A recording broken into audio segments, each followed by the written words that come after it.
வாழ்க்கையில் என்ன தான் காசு பணம் சம்பாதிச்சாலும் வீட்டுக்கு போனானே என்னப்பா சாப்பிட்டியா அப்படின்னு கேட்குற அம்மாவும் ஏங்க இன்னும் சாப்பிடல கேட்குற பொண்டாட்டியும் இல்லைன்னா அந்த வாழ்க்கை நரகம்தான்.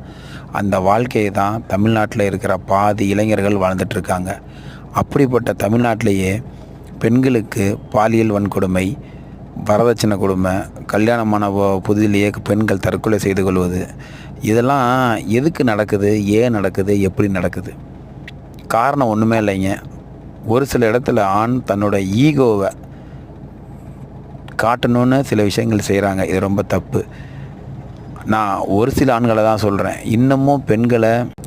இன்னமும் பெண்களை சாமியாக பார்க்குற எத்தனையோ ஆண்கள் இருக்காங்க. கூட பிறந்த தங்கையா, அக்காவா, அம்மாவா பார்க்குற ஆண்களும் இதே தமிழ்நாட்டில் இருக்க தான் செய்கிறாங்க. ஒரு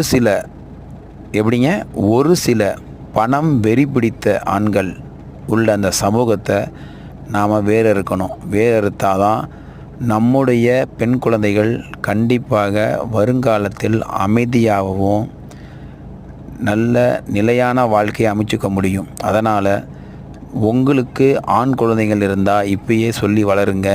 ஒவ்வொரு பெண்ணும் ஒரு வீட்டுக்கு மட்டுமல்ல, நாட்டுக்கும் முக்கியம். பெண் மாதம் அவங்களுடைய ரத்தத்தை உதிரமாக கொடுக்குறாங்க. இந்த நிலைமை ஒரு ஆணுக்கு இருந்தால் அவன் தாங்குவானான்னு சொல்ல முடியாது. அவ்வளவு கஷ்டத்தையும் தாங்கி இந்த சமூகத்தில் ஒரு பெண் வாழ்கிறாங்கன்னா உண்மையாலுமே அவங்களுக்கு ராயல் சல்யூட்.